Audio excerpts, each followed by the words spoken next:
திருமந்திரம் பாயிரம் பாடல் 76 திருமூலர் வரலாறு மறை உண்மை உணர்ந்தேன்.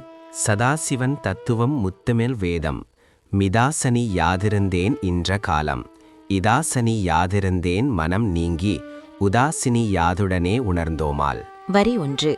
சதாசிவன் தத்துவம் முத்தமிழ் வேதம். சதாசிவன் என்பது நித்திய சிவம் என்றும் உள்ள பரம்பொருள்.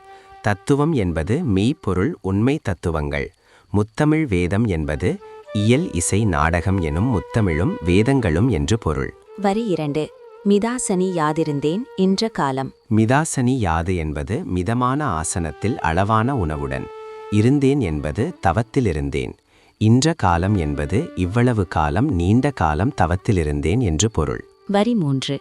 இதாசனி யாதிருந்தேன் மனம் நீங்கி. இதாசனி யாது என்பது இதமான உணவு மனதிற்கு இனிய ஆசனம். இருந்தேன் என்பது அவ்வாறே இருந்தேன். மனம் நீங்கி என்பது மனசலனம் விட்டு மனம் தெளிவு பெற்று என்று பொருள். வரி 4. உதாசினி யாதுடனே உணர்ந்தோமால். உதாசினி யாது என்பது உதாசீனமில்லாது அலட்சியம் விட்டு. உடனே என்பது உடனடியாக விரைவு. உணர்ந்தோமால் என்பது உணர்ந்தேன் அனைத்தையும் அறிந்தேன் என்று பொருள். சாரம். சதாசிவம் தத்துவம் முத்தமிழ் வேதம் இவற்றை முதலில் நான் தேடவில்லை. மனம் தெளிந்த பின் அலட்சியம் விட்ட பின் அனைத்தையும் உணர்ந்தேன். ஞான ஒளி வீசியது. மறை உண்மைகள் தாமே வெளிப்பட்டன. ஓம் நம சிவாய.